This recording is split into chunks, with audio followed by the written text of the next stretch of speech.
Hi all. Today I am trying to solve one Leetcode problem, and that problem is called 2668 find latest salaries. So I have just copy pasted the description.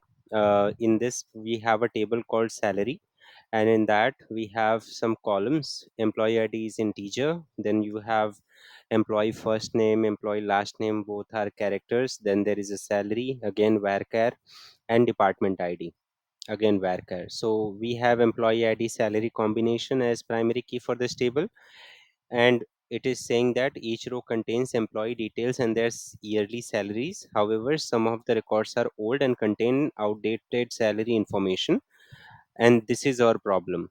So we have to write a SQL statement to find the answer to this question.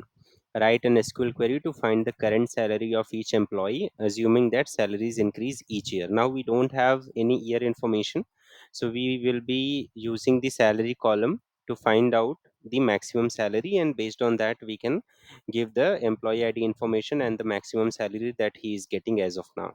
Okay, and we have to give the other columns also. So we have to give employee ID, first name, last name, salary, and department ID, and we have to also order the result on employee ID in ascending order. Okay, so basically looking at the description of problem number 2668, what we are going to do, we are going to figure out the maximum salary for each employee, and then based on that we have to give the salary information along with the other four columns that are expected, and then after that we have to order the data, result data with employee ID in ascending order. Okay, so now let's see one example. And in this, if you see, you have a salary table and we have like total 6 employees, and we have 5, then we have 10. I think total 10 entries are there. Some entries are repeated, and then we have the output. So in output, if you see, there are only 6 entries, one for each employee, and we are getting the biggest salary for every employee in this output, in the output. Okay, so for example, if I consider Todd, so Todd Wilson has two salary uh, amount, and the biggest one is 11,000, so that is why we are getting 11,000. Okay, now what I'm going to do, I'm going to create a database in my Postgres. I'm going to use Postgres for my practice. You guys can use MySQL, but I think there will be only a slight change in the DDL and DML statements that I'm going to provide in description. So you guys can use both, but I am comfortable with Postgres because it is open source. So I will put this SQL statement into the description of my video so that you guys can use it. Now I'm going to go in my Postgres. I'm going to connect to Postgres, and then I'm going to say create database,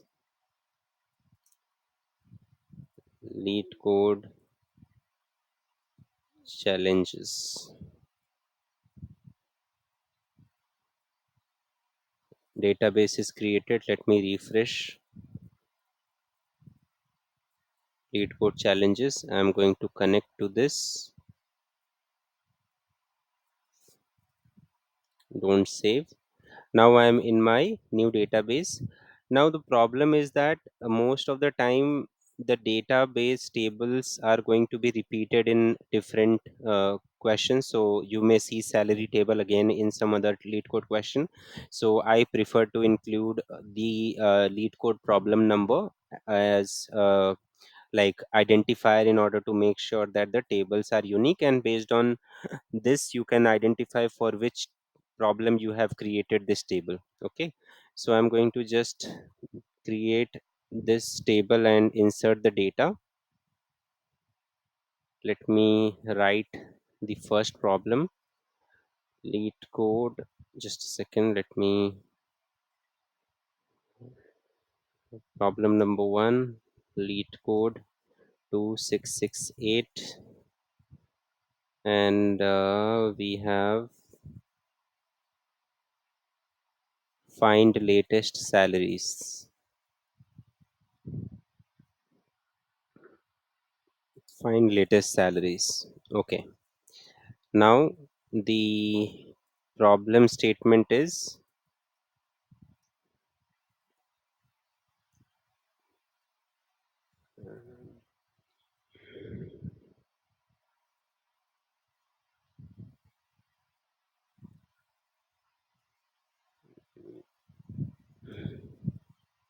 let me put it in the comments, multi-line comments, so that it is easier for me to read.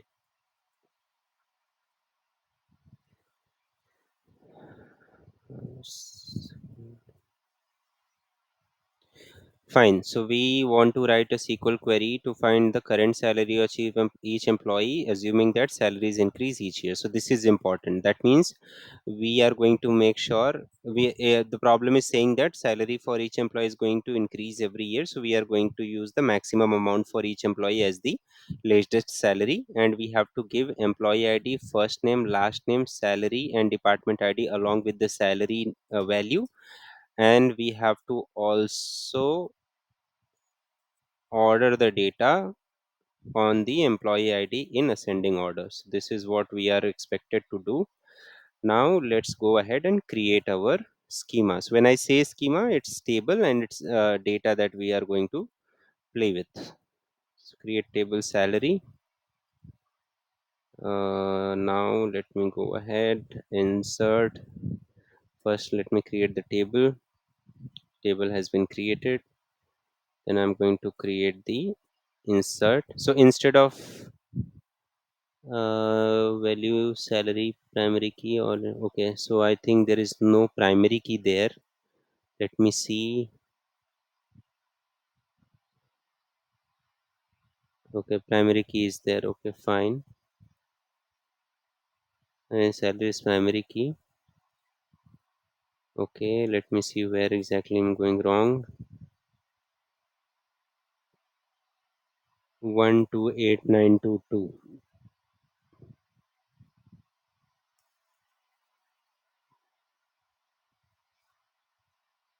128922. Fine. I think we should remove this primary key. Let me remove it, otherwise it will give me the problem. Alter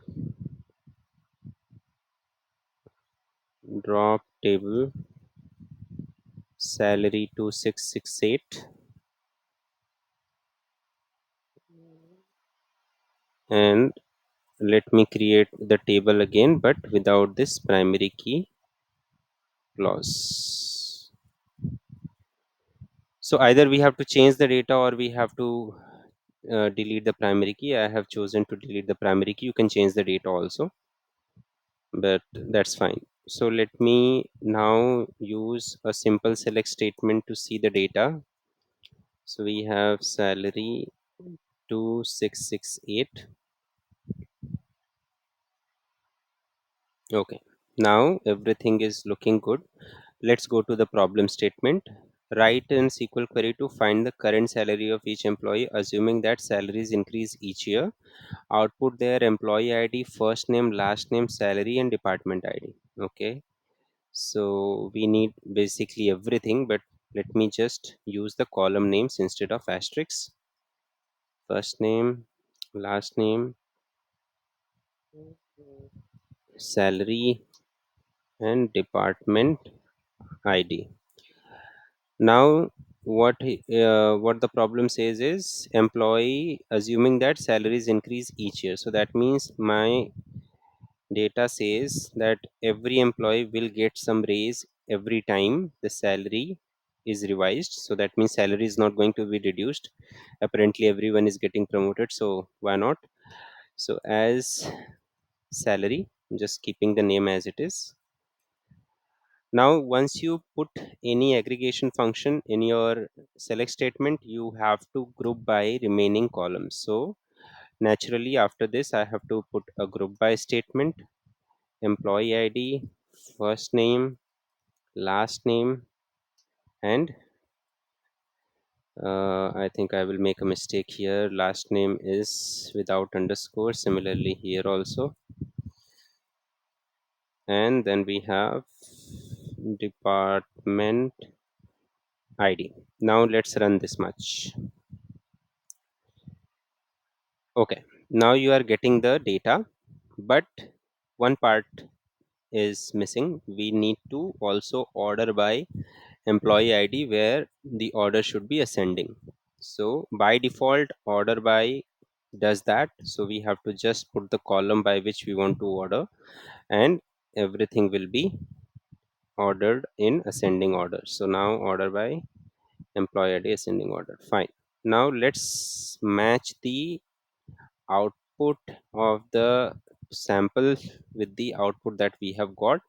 So we have started with Todd, we have ended at Natasha, and then there is a salary of 1,10,000, and then in the end Natasha's salary is 90,000. So if I go ahead and check the example, it is 11,000 and 9,000, and Todd and Natasha, everything in between 1,30,000, 42,689, 1,70,000, 44,101,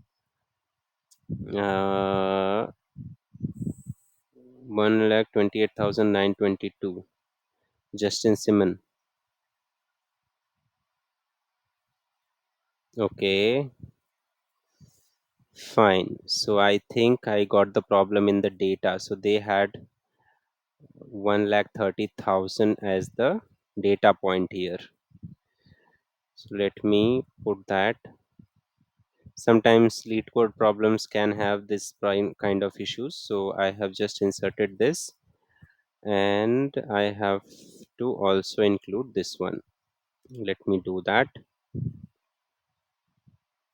So the data was the problem. Now let me include this first and change it to 1,30,000 for Justin Simon. Let me see one more time. 1,30,000 for Justin Simon. Fine. Let me drop the database table. Drop table salary 2668, and let me recreate the table with primary key this time, and I think this time insert statement will not complain. Yes, it didn't. And if I run my query now, okay, so let me validate again. The output was 1,10,000, 1,30,000, 42689, correct. 1,70,000, 44101, and 90,000. Everything is as per the expectation. So this was the first problem that I tried to solve. It was the easy problem, I guess, because it only involves one group by and one order by. And I'll try to find out more process problems and will bring it on this channel. Okay, so let me know how you guys like this session, and I think you guys should create one database in case you don't have one in your system, and try to solve the problems independently. And in order to make sure that your tables are not getting conflicted, you just add the problem number in the underscore, so that the tables are giving unique and you are able to identify which table is for which problem. Okay, so that was all for today, and let's meet in the next session with a new problem. Thank you so much.